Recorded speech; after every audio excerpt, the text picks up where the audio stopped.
Let's talk about how we're going to utilize our rib cage, our diaphragm, and our pelvic floor and pelvic position to help really create a strong, stable, braced trunk shape that's going to help us strengthen our pelvic floor and also strengthen and rehabilitate post-diastasis recti, postpartum, and delivery of baby. We're going to be utilizing our breath pattern to stack our rib cage on top of our pelvic floor, get a good pelvic floor contraction, but now utilize it in a bridge position or bridge exercise to really help engage and bring in the adductors and the hamstrings, which really help do control that pelvic positioning from the backside, and are going to help us maintain and strengthen that posterior pelvic tilt, which is once again our pelvis coming from this anterior tilt into this posterior tilt, lifting, which is going to help us shorten the pelvic floor and develop strength to help with things like urinary incontinence and to help get us out of this lengthened position of the pelvic floor that happens post-pregnancy and post-delivery of baby. So we're going to need a bench, a strong, stable chair, and anything that's not going to move when we put our heels up on top of it, because we're actually going to be utilizing that object to help pull and get a tactile cue into our hamstrings. So we're going to be laying on our back for this movement. Our feet are going to be resting up on top of our bench, up on top of our chair, and we're going to put ourselves into what looks like a 90-90 position here at the knees and the hips. My feet are going to be facing straight ahead like railroad tracks, pointing up towards the ceiling. I'm going to be laying flat on my back, hands down by my side, with some light pressure of my flat hands pushing into the floor. I'm going to take a big deep breath in.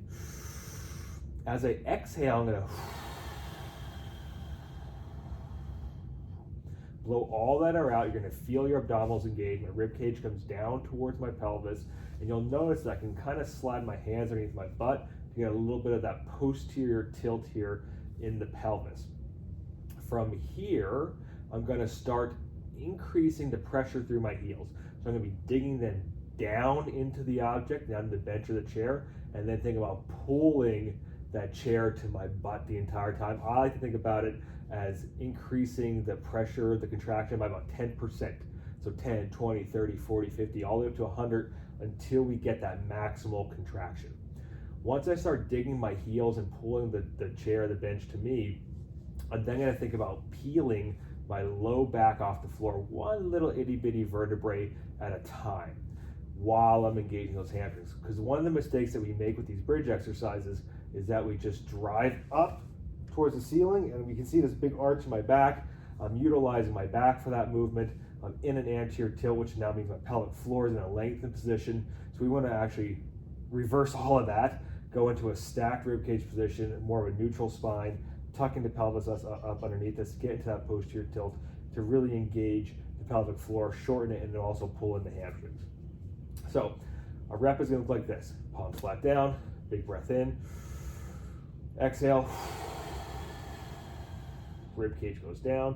I'm going to start digging my heels into the chair, start pulling the chair to me 10% at a time, and as I'm peeling and reverse crunching my pelvis off of the floor. I'm thinking about bringing my pubic bone up to my belly button, zipping it up, peeling one little vertebrae at a time until I feel like I can't go anymore, which is right about here. This is going to be the truest range of my hip extension. I'm in a posterior tilt, my rib cage is down. I'm lifting my pelvic floor. I'm digging the heels into the bench. I'm really feeling my hamstrings engage and cramp here. And we're going to hold this maximum contraction for 10 seconds. And once we can't go anymore, we're going to slowly come on down. We're going to be doing, once again, 4 of those reps with a maximal 10-second hold, 10-second contraction each time.